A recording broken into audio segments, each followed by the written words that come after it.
let's go ahead and get started. If you are just logging on, I want to say welcome. I am Susan Moeller. I work with BuzzSumo, and I am thrilled to have Andrea Vahl with us today. Today's webinar is about amplifying content with Facebook ads, and this is part of a series of webinars that BuzzSumo has hosted. This one, I think, is our first Facebook-focused video in quite a while, and it's just wonderful that Andrea is here to present the webinar. She is a social media marketing speaker, author, and consultant, and I first heard her speak at Social Media Marketing World. I was so impressed with her expertise and how she made the intricate topic of Facebook ads both easy and also really fun to understand. Andrea has been nominated many times as an influencer, including nominations by Inc., Entrepreneur, and Top Rank Blog. And if that wasn't enough, she's also a stand-up comedian. So welcome, Andrea. Thank you so much, Susan. It's great to be here. And hello, everyone who's joining us live, and hello to everyone who's listening into the recording afterwards. So here's what we're going to cover today. We're going to talk about when to boost a post and when not to, and we'll just kind of cover some of that because a lot of people are trying to amplify their content, and we want to make sure you do it the smart way. We'll talk about split testing your ads to make sure you get the cheapest cost per click and best results, how to read your Facebook ad reports, and then how to test what types of content work best on Facebook. So before we dive into all that, I'm just going to share a little bit of my story because I know that I'm meeting a lot of new people for the first time on this webinar. So here's a little bit more about me. This is me about 10 years ago. I had been laid off from my job, and I was scared, confused, drunk, and growing out my facial hair. So, so I did what anyone would do, is I put on a wig and started a blog as Grandma Mary's social media edutainer and worked my butt off. And to my amazement, that led to a book deal. And this is me today. I'm happy, healthy, and I've had a good waxing. And now I have the time to hand dry my laundry on the beach, thanks to Facebook ads and social media. No. So that's just my silly intro. I just do things to crack myself up. So I hope you guys enjoy my little backstory there. But it's hilarious. But actually, that is all partially true. I was laid off from my job, and so I was kind of looking around for things to do with my time. I had a 1-year-old son at home, and so it was actually kind of something I was looking to do is stay at home. I ended up finding a opportunity to do in-home wine tasting. So I started an in-home wine tasting business, and that was a perfect combination of having a toddler and then starting a side business. I got to drink on the job, and now I'm a blogger, so it's kind of the same. But actually, the shocking thing is, as I learned more about social media, I realized that there was kind of a hole in the market there. I was learning about social media to promote my in-home wine tasting business. And what I realized is that there weren't any kind of more humorous tutorials and engaging tutorials about Facebook and how to do social media, because I was growing my wine business with social media. And then I was starting to have people ask me, hey, can you teach me how you're doing that? I want to do the same thing. So I was helping others in my area. And I decided to blend my one of my characters that I had at doing improv comedy with a blog, because I thought, let's make this fun. So I took Grandma Mary, one of my characters, and started a blog that way. And just through the connections I made and through the fact that I was able to grow my social media sites and kind of establish authority through blogging, through my Facebook page, I was then offered the book deal. And that was never something that was on my radar. And it was just kind of an amazing thing to me that that could happen in just a short period of time. And now I get to travel all over the world and speak and do trainings like this and help people in all different areas. And it's just been such an amazing journey to me, and it's all through the power of social media. And so I'm a huge believer in what can happen when you have a great a great foundation like that to be able to amplify your message. So that's a little bit about me. So anyway, now on to the serious part. We'll try and still make it fun too. So I just want to start out with a few fundamentals on Facebook advertising and how Facebook ads work. And I know probably everyone already knows this, but I always find that it's just good to make sure we're all on the same page. So obviously Facebook ads appear in the news feed, on the sidebar. Now they're starting to appear in more places. You're able to put them into Messenger. They're going to be placed into things like Facebook videos. There's going to be there's different places that Facebook's exploring advertising called their audience network. So they're starting to be shown in more places. But the big place that you want to focus a lot of your efforts in is in that news feed, because that's where a lot of times what is getting the best results. Sidebar ads can still do well. Obviously, messenger ads are something new, so they're being tested. And you can also do Instagram ads, obviously, is also. So I'll show you how to kind of look at where your placements are and make sure that each placement is effective for you. But it's there's lots of availability there. The other thing that's really cool about Facebook ads is that they can be highly, highly relevant to your audience. And that can be due to a few things. One thing that's available to you is retargeting. And what that means is showing your ad to people who have kind of have some familiarity with you. Maybe they have been to your website. Maybe they are on your email list. Maybe they are someone who's engaged with your Facebook page before, or now it's available to retarget your ads to people who have engaged with your Instagram business account now. So there's lots of ways to reach your really warm audience. I had been to the Pier 1 website looking at these two little, whatever they are, pieces of furniture there. I don't know all the technical names for these things.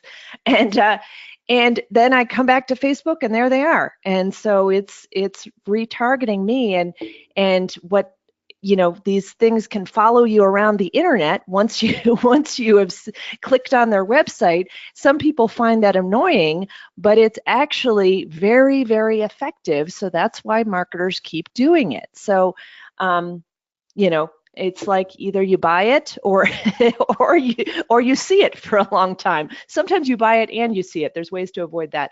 The other thing that is relevant is targeting. You can target to your local audience. You can target by interests. So in this case on the right, I like jogging. I've liked certain pages that are related to jogging, and I live in the Denver area. So I saw the Rock and Roll Denver Marathon ad over and over and over until I finally signed up. So they can be really, really relevant to your audience.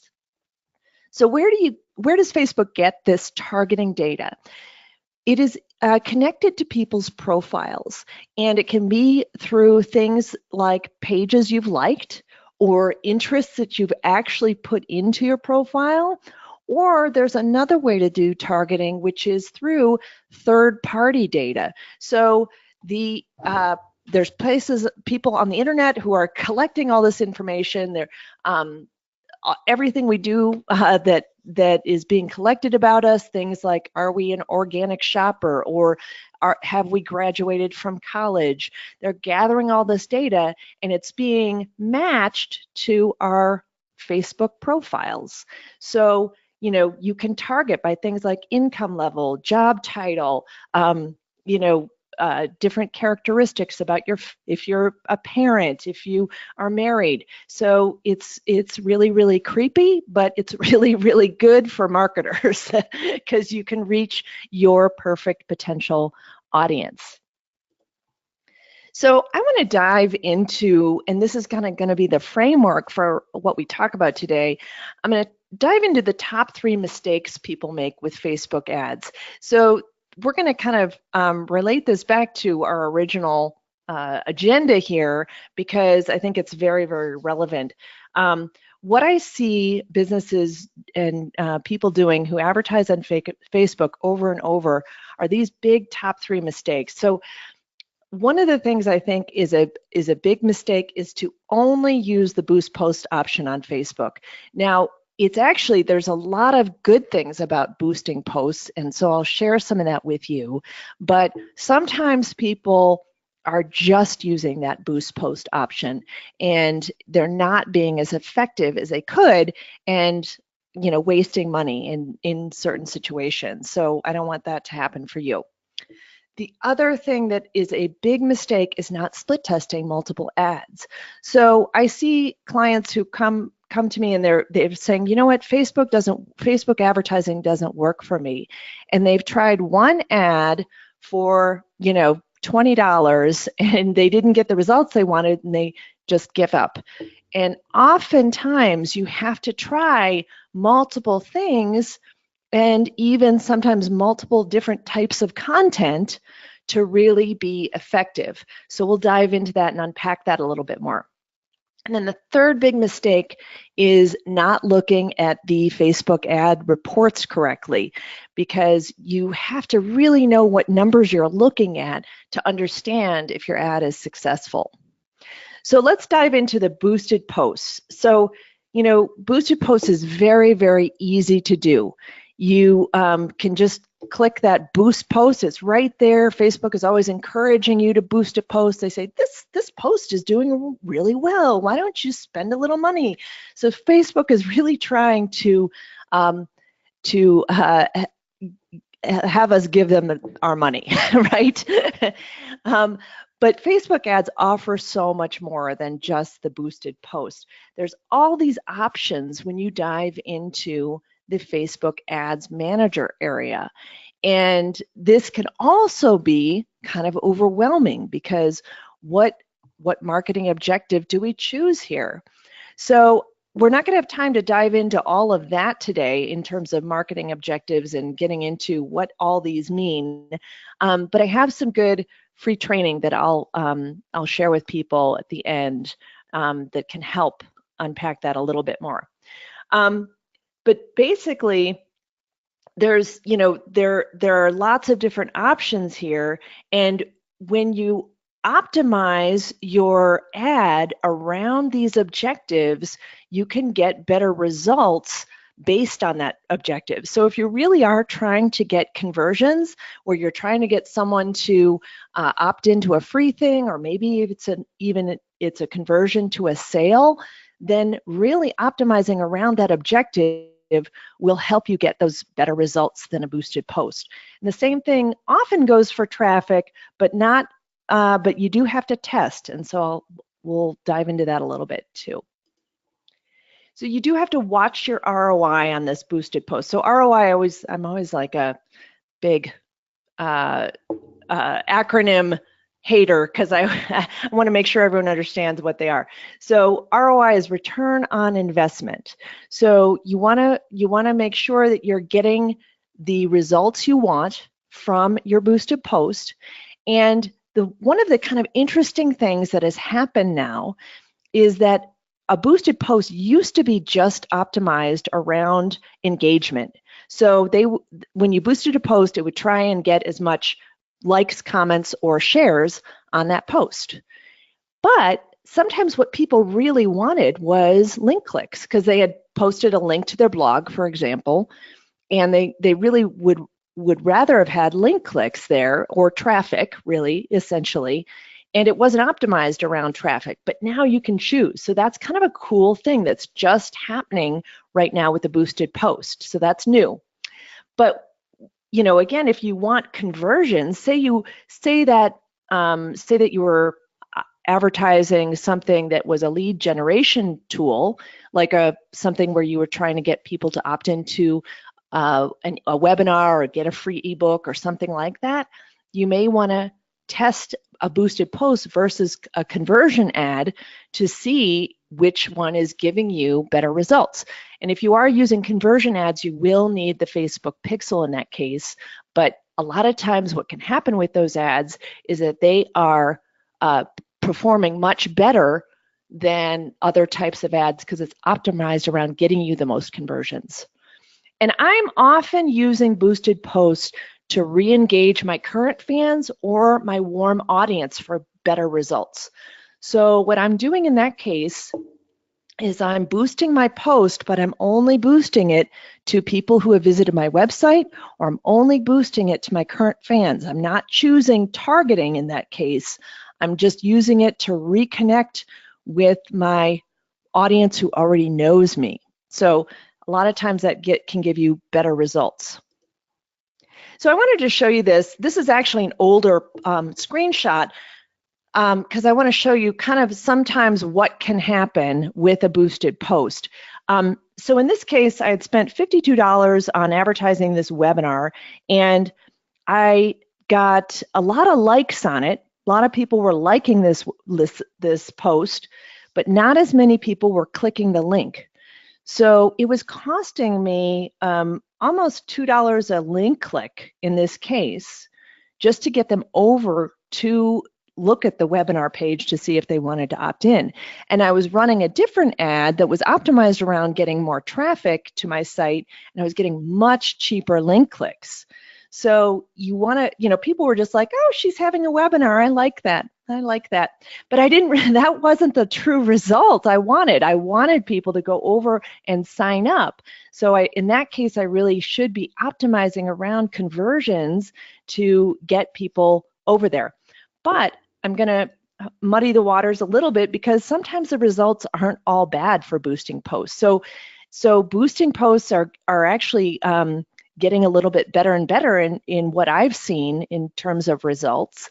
And I'm going to share some with you later that really kind of show that. But we can see here in this particular post, this is Wine and Design. I kind of have a wine theme going out through my business. I had spoken at their conference.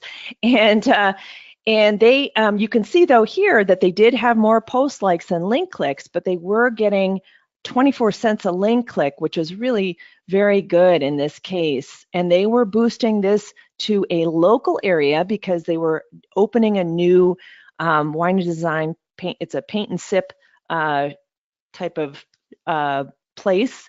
And so they were targeting their local area here and getting very good cost per link click. So you have to evaluate those results. In this case, you can see the ad was, they didn't spend very much on this particular ad, but they did get a lot of photo clicks on it. And so they were getting very inexpensive engagement, which was the photo clicks here, but they were still getting good cost per link click. But I would probably, you definitely want to test, like, let's try a traffic ad and see if we can even get cheaper link clicks in that case. So you want to just watch those. So with boosted posts, there are a few key rules in what you're wanting to do here.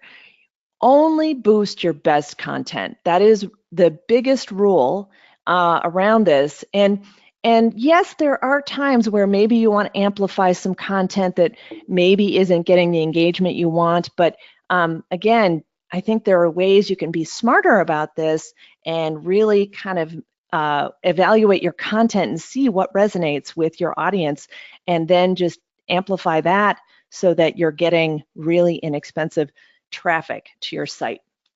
So what I like to do in this case is to really dive into my post data in the insights area. So you go to your insights and then click on posts on the left side, and you'll see the engagement, you'll see the reach there, and it's hard to tell exactly what's going on because some reach is higher than others and the engagement kind of goes up and down quite a bit. So you really want to switch your view here to engagement rate in this case. So that's in the kind of right-hand corner. I'm going to just go back a slide and show you. So it's this button right here. I'm going to use the pen because I like using the pen here. It's this button right here that will help you switch to engagement rate. And that, when you drop that down, you'll see, oh, how do I clear it now? See, I shouldn't be allowed to use the pen. Okay, there we go. So we'll switch that down to engagement rate, and its engagement rate is the percentage of people who interact with your post of those who have seen it. So it's really normalizing your data so that you can tell comparatively what post is more engaging. It's your interaction over your reach, and they combine that interaction into one. So here's what your data looks like now, and you can really pick out the more engaging content in this case. So you can see that that post there that has 7% engagement, that's actually a Facebook Live video that I did, and it did really well, got good engagement there. I have, actually in this view, I don't have any posts that have done quite as well as that. So, but typically I'm looking for engagement rate over 5%. Now, I've done some checking of large pages and smaller pages, and that's a good number in general, but I would benchmark that for yourself. So if you're a smaller page, you may have an engagement rate that's naturally that high anyway. And so then you might just say, you know what, I'm going to use engagement rate, anything over 7%, or, you know, maybe you've got a really engaged audience, but you can see there's a few clear winners in your content there. But you also have to realize that that content needs to fulfill your goal in terms of what you want to get out of your advertising. So I need to make sure that that particular ad would not be like some little cat video that doesn't do anything for me or doesn't even go to my website. I would want to make sure that that content was leading people to a place that I wanted them to, you know, get more content from me, possibly have the chance to opt in somewhere, or something else like that. So make sure that that content does also match what you're trying to do with your marketing.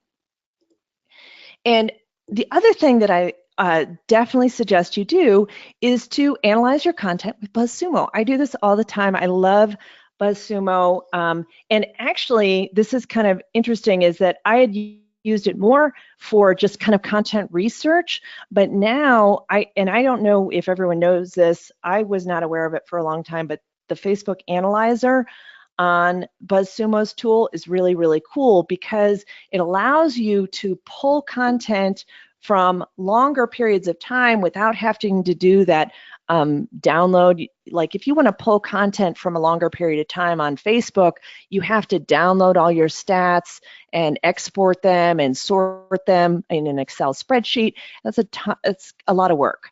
So what BuzzSumo does is it allows you to like pull in your best content. You can kind of sort by the past year or the past, you know, time period that you want to look at and say, what's my best post from the last 3 months? And let's take a look at what's happening there. So you can then sort by the interactions, how many interactions that post has had.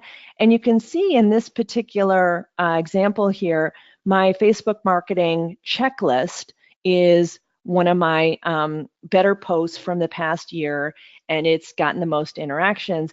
And so, you know, that is definitely something that I know is going to really work well when I put some ad dollars behind it. And, you know, there's some other things in here that maybe wouldn't be candidates for boosting because they have to match my goal here. But you know, I can also just see what content is working for me personally with my audience and check that out. And then the other thing I like about the tool here is that you can filter your content. So in this case, I said I've been doing a lot more Facebook Lives and Facebook video. And so I wanted to say, okay, what are the best Facebook videos that I've done lately, and, you know, kind of get an idea for what types of content is working there for me, and would any of these be a good candidate for boosting? And I'm going to come back to that in just a second, but you can filter those through, and it's really awesome. So make sure you're looking at your best content that you're going to boost. And then rule number 2 is to really understand your goals for what you're doing here and your key performance metrics. So always have that end result in mind. And my key metric is link clicks and opt-ins. So those are the only things I really care about. I don't really try and do much with Facebook likes. I occasionally will do that. I will try and just to test some things out. Sometimes it's helpful in testing audiences or things like that. But my key metric that I'm always looking at is link clicks. So I took a look at those videos that had done well. And the way I'm using my videos right now is that I'm also linking back to posts, and I'm talking about a blog post that I can give a video tip on. And then I link back to that blog post, and now I have a way to kind of repurpose some of that content, go back to some good posts there. Then I can maybe use that video in other ways as well. I can embed that video on the blog post itself. So it's also helping that post get a little bit more new information and stuff like that. But what I want to look for in my my post details here, when I look at that video, is I go into my link clicks and I say, did this post get a decent amount of link clicks for me?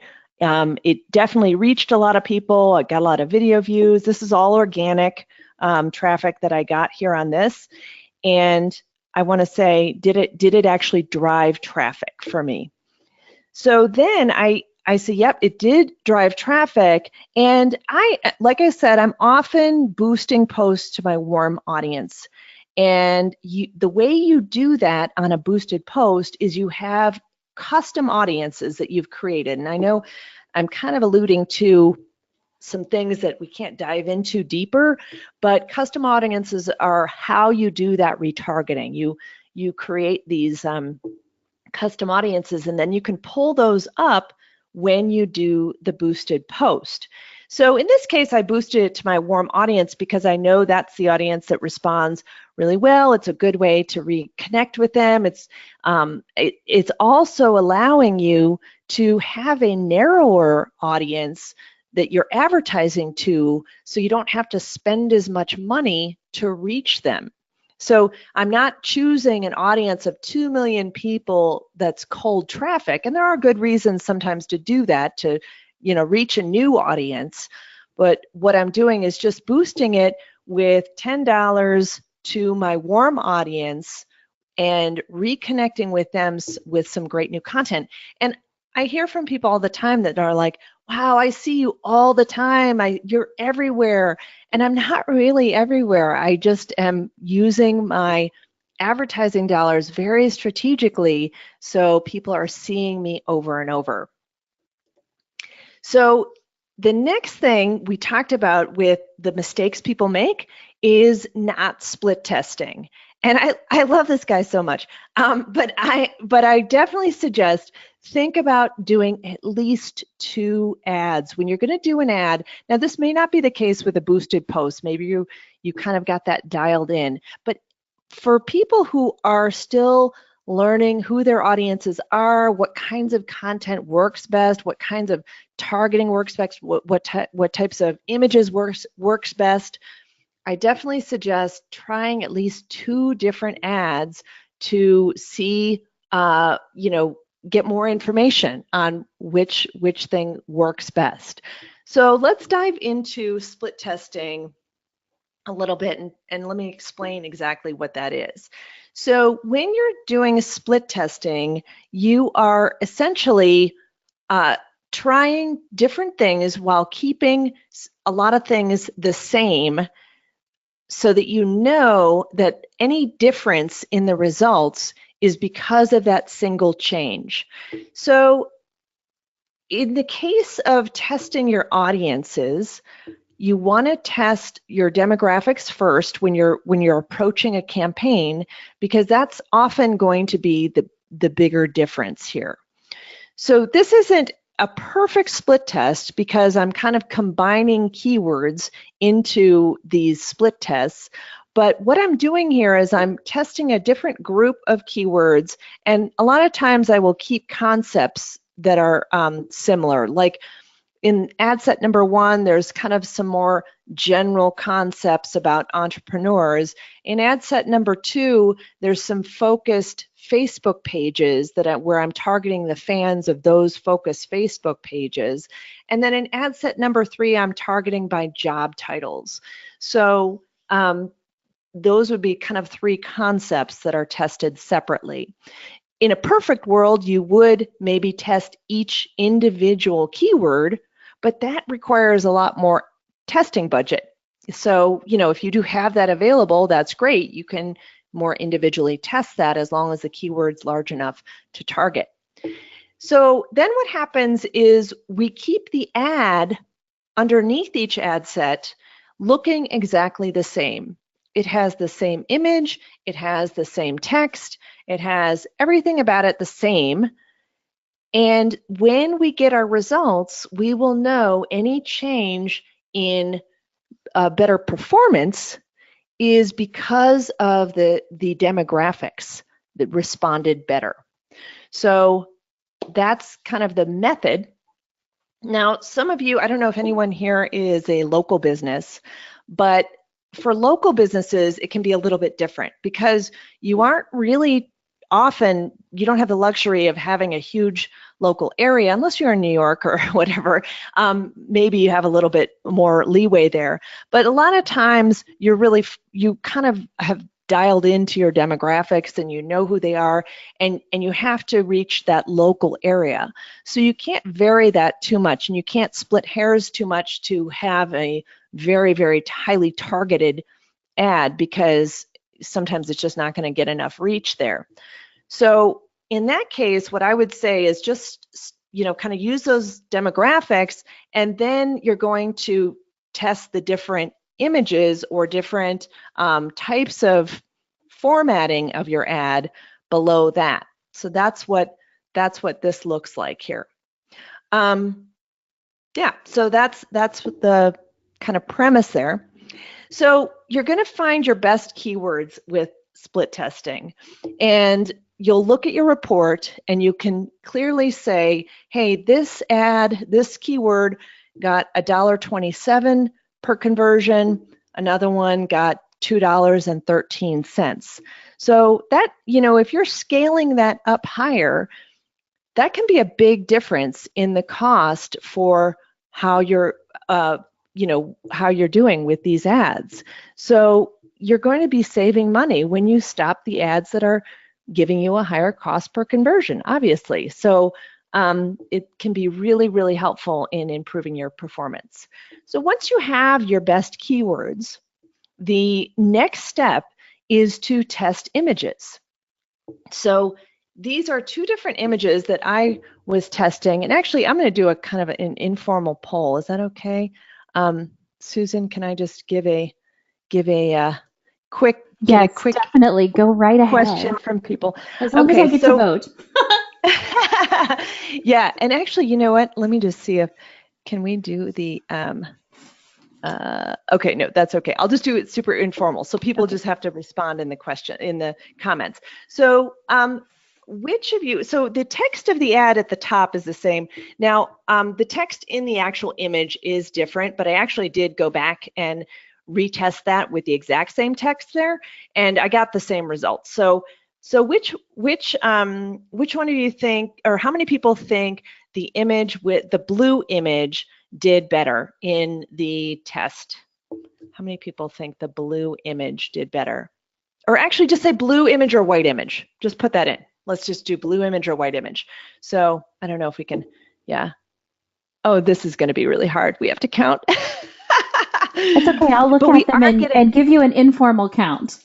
Yeah, maybe an informal count. I'm actually seeing. I'm seeing a lot of blue. Yeah. Now white. Wait, there's some white. I don't know. I have to say, it looks almost like I feel like there's a little bit.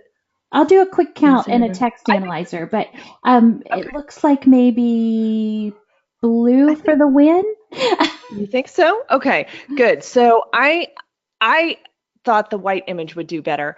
The blue actually did do better. I got 30%, 35% cheaper cost per conversion with the blue image. So Wow. anytime you can save 35% on your marketing, wouldn't you want to do that? And here's what I totally thought the white background was going to do better. I think I look way cuter there. I mean, really. But I mean, I thought, kind of, oh, the negative space, but blue image outperformed. And so, that's what you need. I always guess wrong. I mean, that's the thing, is that I'm often guessing wrong in how I think the images are going to perform. And so that's why you have to test. And so, and I find that all the time. Sometimes I'll have even an image I think, oh, this one isn't as good. It's not as stylized, not as, you know, um, pretty looking, but sometimes a more informal image can work. So that's the big reason for doing your split testing. And even if you can just test two different things, you'll be smarter. So now let's dive a little bit into the ad reports and kind of understanding that, because this is really the key to your success. And you want to look at a few different things when you're looking at the reports. When you go into your ads manager, you will see these tabs across the top there, campaign, ad set, and ad, and that's how the kind of levels, the different levels are arranged. And you also have a date range. Now, sometimes this can trip people up because you may not be looking at the right date range to make an informed decision. So you want to make sure that date range is set the way you want it.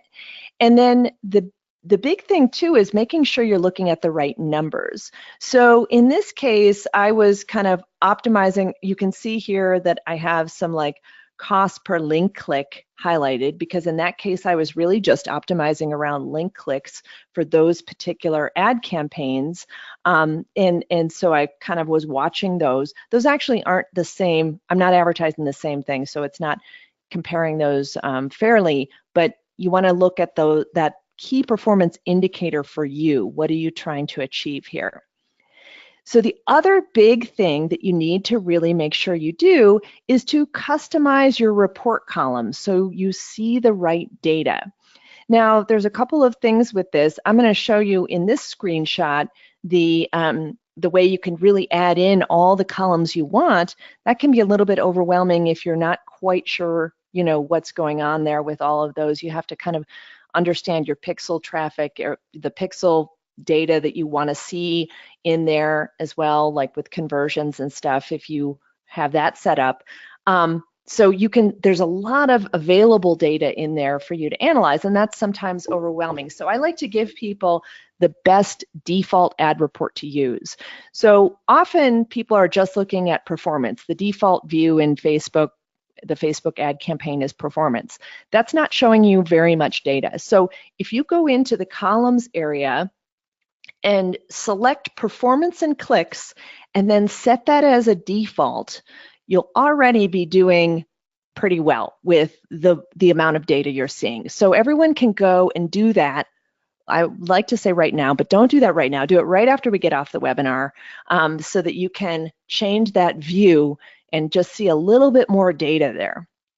Now, the other thing that's really cool and available to you is this breakdown view that they have. And you can break down your stats by things like country, placement, age, gender, and you can really see, okay, what is performing well for me? Unfortunately, it doesn't allow you to break down by, like if you put in multiple keywords, you can't break down to see which keyword is doing the best. That's why you have to split test and do that on your own. But you can see other things like placement. So that's really handy if you have multiple placements in your ads where you're putting it on Instagram and you're also putting it in, on the messenger and things like that. You can break down and say, hey, what's performing well here for me? And I can see that the news feed is doing well, but also, other placements maybe not as performing as well, and I might want to say, hey, let's not have that placement because it's not working for me.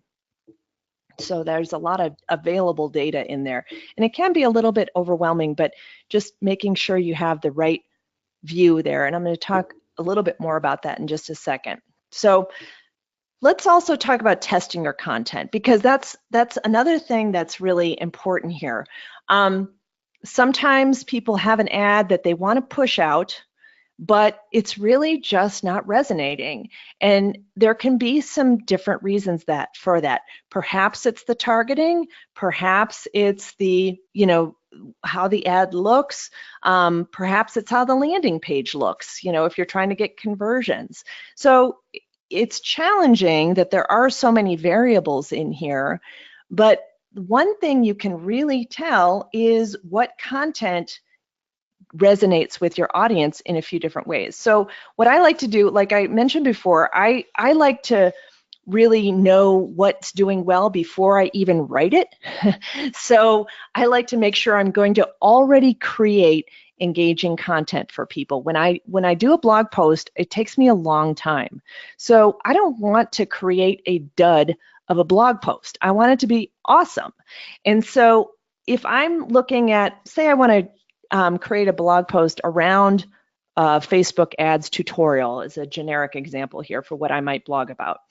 I'll go and do a search to see, hey, what headlines are getting shares and getting engagement already around that topic. And I can do that with BuzzSumo and kind of see what's happening. And you can really get a lot of really cool ideas for headlines as well. And there's lots of headline tools out there too, but this also helps you see what's already doing well. So the other thing that you want to do once you've created engaging content is sometimes you might find that your, certain types of things get better conversions. So I'm always doing, different little ways that people can opt in to my email list, because I'm trying to use social media to grow my email list so that I can, connect with them on a deeper level through email and tell them about things that are coming up here. So I'll just share these top 3 posts actually. So I did a search and in my Facebook ads of things that I've advertised in the last 4 months, and I then took a look at which ones were giving me the best cost per conversion here. And so I share these 3 right here, and I'm just going to talk a little bit about each one, and then we'll get to some questions here. But the one on the left was my 50 Facebook ads guaranteed, or 50 Facebook posts guaranteed to engage my audience. And this post was a boosted post. I also did I did a different method where I was optimizing around conversions, but it just so happened that this particular boosted post did really well for conversions. The post in the middle is actually a blog post, and that was also a boosted post. But what I do with my boosted posts, or anytime I'm advertising my blog, I make sure that I have maybe a way to, at the end, I tell them about something that they can opt into a lot of times, but I also have a pop-up on my site that helps me get conversions as well, so that I know I'm getting a link click, but hopefully with the pop-up, I'm getting a conversion onto, as well. So hopefully getting both of those things. And that one actually yielded a lot of conversions, which was interesting to me because I think in this particular post, it didn't have anything to opt into at the end. So the pop-up was doing all the work for me there. And then the one on the right was a free webinar. So I often also do webinars. This one was with the co-founder and myself, Phyllis Kerr, and also my co-author of Facebook Marketing All-in-One for Dummies. And we did a webinar for our Social Media Manager School. And that one was a webinar that has always performed well. We've tested different titles of webinars. We tested different opt-in methods for that as well. And so we came back to this one because it what is always one of our most highly attended webinars for that course. So here's the Facebook ads analysis I did, and you can see here under the ad set name, the top two here are posts. Then there's the free Facebook ads core. Actually, you know what? I think I'm missing a. Oops. Oh, I swear I thought I turned that off. So I think I'm missing a line here, but these I sorted by cost per conversion is the column all the way on the right, and that one I was getting really good conversion costs here. Now these aren't typical for a lot of businesses, so I never want anyone to compare themselves to these numbers, because I do also have people who say, well, I'm not getting 50 cents per conversion, so my ads are failing. Well, you have to really understand what is your normal, what's working for you. It's always a race against yourself, because you're just trying to improve your marketing tactics. And so don't think that because one type of business gets it, that it's going to translate into your niche, because there's a big range. I have clients who are getting $25 per opt-in, and that works for them because of what they their kind of funnel and what they sell. So it just depends, and you have to make sure that those costs work for you. So there's a lot you can do with the analysis and with testing to make sure you just improve and get better and better, and that's the key. So some of the key takeaways that I just want to really highlight is just to think about amplifying the content that is already working. Find out, and make sure that you're creating good content, first of all, too. Test at least 2 different ads. Now, this may not be the case if you're just boosting a post, but boost your posts with the intention of maybe testing different audiences. What audiences respond well to your boosted posts, or what types of content can do well there too. But if you are going to run an ad like a traffic ad or a conversion ad, it's very easy to create different audiences and test those different audiences and create different images and test those. So test at least 2 different things. And then key takeaway number 3 is just really watch your key performance metrics to determine your success for you, and just keep testing. So yeah, and I just want to just kind of let people know too, I do a lot of blogging about Facebook ads. I've got a blog over at AndreaVahl.com. I also have available a free Facebook ads training on how to get highly targeted leads with Facebook ads. And you can opt into that. There's a couple of videos with that, and a free ebook with that. So go check that out too if you want to dive deeper into Facebook ads. Wow, Andrea, thank you so much. That is a great presentation. I learned a ton. I thought your explanations of split testing were fabulous. And even the point about them being a way to save money over time, I don't think I'd ever connected that. I also really appreciated the best default ad setting is the performance and clicks. I know. You log on to that, and it's so confusing to see all the different options. So exactly. There was a lot here. Definitely, I'm going to check out the Advertising Secrets, the free course. So everyone consider doing that. There were a ton of questions during the presentation. So let me go ahead and get started with those, and we'll answer as many as we can. So at one point you referred to using ads with a warm audience. How do you define warm audience? Yeah, so in that case, I would say it would be anyone who has visited your website for sure. And if you want to retarget that group, you do have to have the Facebook pixel installed on your website. And I encourage people to do that right away, because your traffic really starts building from the moment you put your pixel on your website. So that's that's a whole thing in itself right there. I do have a blog post on the Facebook pixel on my blog that people can get to, and maybe I can give a link in the replay information.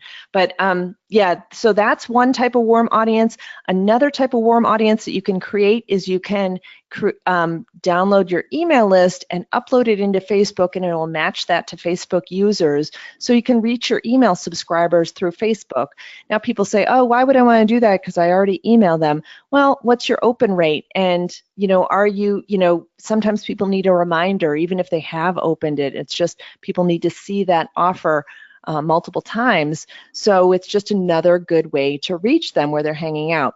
Another warm audience is people who have engaged with your Facebook page in the past. That's a newer type of targeting that you can choose and create. And these are all created in the audiences area of Facebook Ads Manager.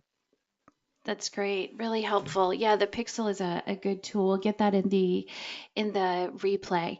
Yeah. Another question. Facebook has a US $35 a month. We will market your page for you. Is this worth it? Facebook has marketing people that they are they use. Now, I would be very cautious and make sure that you understand who's making that offer. So I haven't dove in to see if there's people kind of not kind of using that inappropriately, but I think that's something new that's coming out, and you want to make sure that it is truly Facebook's team and not some other team for that. And I think that they're basically, I don't know exactly what they're going to be doing with that, so it's hard. I haven't dove into all of that. Mm-hmm. I personally feel like your business best, and your goals, and if you can get smart about just doing the things that I've talked about in this presentation, you're going to be in control a little bit more. And it's not, this stuff isn't hard, just like looking at what content is doing well. And Alan just asked a question about, should you wait to boost your posts? And I do think that you should. I typically boost like maybe the day after the post happens, because I want to see if it's doing well. But if you do some of these techniques, you can spend your marketing money very intelligently and just use that $35 well, I think. Yeah, I agree. I think too, if you spend the time to learn how to understand your Facebook stats and ads, you'll be able to better evaluate success with an agency of any kind. And, Exactly. if you don't, then you're probably setting yourself up to maybe be taken advantage of. And once you understand Yes. it, then you can apply these tips for Yes. yourself. Let's see, one question is about nonprofits. Do you have any special considerations for them? They're going to be advertising to enlist volunteers for a local agency. Yeah, so nonprofits kind of a lot of times have different goals. They're looking for fundraising, they're looking for volunteers, or doing some different. They have sometimes some different messages, and I think looking for volunteers is great. It can also be similar to anyone who's looking for employees and advertising on Facebook. So I've seen businesses have great success with just boosting a post about a job opening, and I think you can do that very well with a local audience. And I would definitely start with, and also if you kind of do a local audience that's retargeted. So again, kind of your local audience who's already familiar with you, where you are maybe choosing your website visitors and local people, you might get some really high quality volunteers that way. But you may just want to leave it open and kind of have a page on your website that kind of talks about the volunteer opportunity and how they get started with it. And then I would even consider having maybe a video about that, so that it's showing what volunteers do. And I think that can be a really great way to get some volunteers. And I would have something on your website that you direct the traffic to as well, so you can kind of capture that traffic. Great, good tips. Do you have a benchmark cost per link click on a boosted post? Yeah, so I would say for boosted posts, in general, like $1 per link click is kind of a good average across a lot of different businesses and industries. So, you can get a lot lower for things that are a little bit sometimes more fun. Obviously, like if you're advertising about a fun, like wine and design, for example, like that type of thing is going to get cheaper link clicks than maybe the dentist, so I would kind of use $1 per link click as a really good average.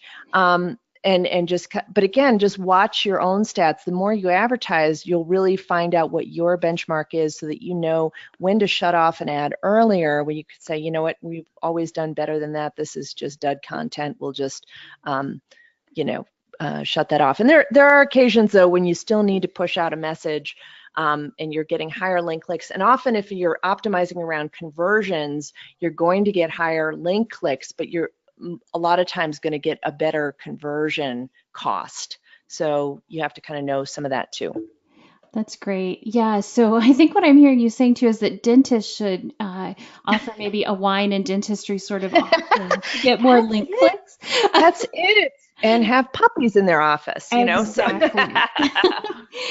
So here's one, and I will probably do two more questions. With Facebook algorithms, I noticed posts slow down organically when you post something else. So Emily, who's asking the question, says she will intentionally avoid posting something new to give a chance for that post to grow. If it continues doing well, I won't boost until the organic growth starts to slow down. Is that a best practice? And I guess a follow-up that I've heard people ask before would be, does boosting posts decrease your organic reach? Yeah, that's a question I get all the time too. So Emily, yeah, I think that I would wait until the organic, piece has slowed down, and that's why I usually wait a day before I boost the post, because often after a day that organic growth has slowed down. But if it's kind of getting momentum, maybe it's doing really well, getting a lot of shares or whatever, then I would just wait a little bit. And what I'm also doing is posting less often. I think that the way Facebook's algorithm works now, it is harder to get organic reach in general. So I'm just getting smarter about the type of posts I'm doing organically. I'm doing more Facebook Lives, and I'm only and I'll repost some of my best content that has done organically well in the past, and then just be really smart about strategically boosting posts. Now, I know there's a lot of people who talk about their organic reach tanks once they boost a post one time, because now Facebook says, you're willing to spend money, well, we'll just give you no reach. I have not seen that personally. I think there can be lots of different factors going in there. I've done little experiments where I've tried that. I say, okay, I have boosted posts in the past, now let's stop and see, and I still get organic reach with my posts. So I think that there could be maybe a perception of that.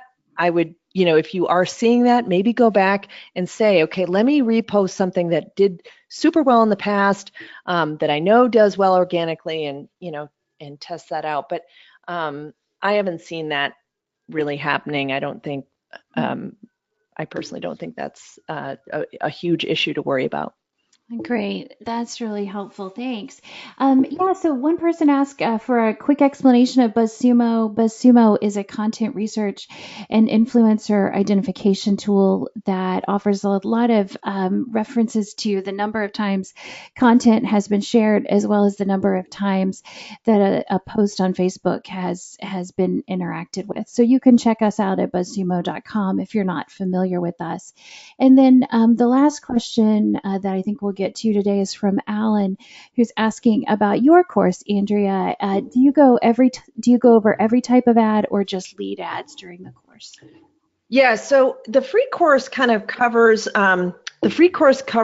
some more just kind of talking about the ideas of how to get leads. And then I also do have a full course that's at Facebook Advertising Secrets. That is a paid course where I go really in depth. It's like 9 hours of training and stuff like that. So that really goes in depth with every type of ad. But the free course really talks about kind of the concept of what does it mean to get a Facebook lead from Facebook? How do I set up my ads? It does dive a little bit deeper into the split testing of ads, and then talks about some of the best objectives for getting leads with Facebook ads.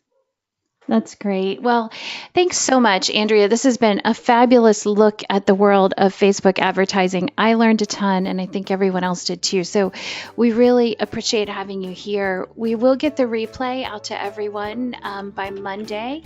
And if you do test out some of these ideas with your own Facebook advertising, I would love to hear about it. So I'm sure Andrea would be happy to hear from you too. You can see her contact information on the screen. And you can reach me at susan@buzzsumo.com. So Andrea, thank you again.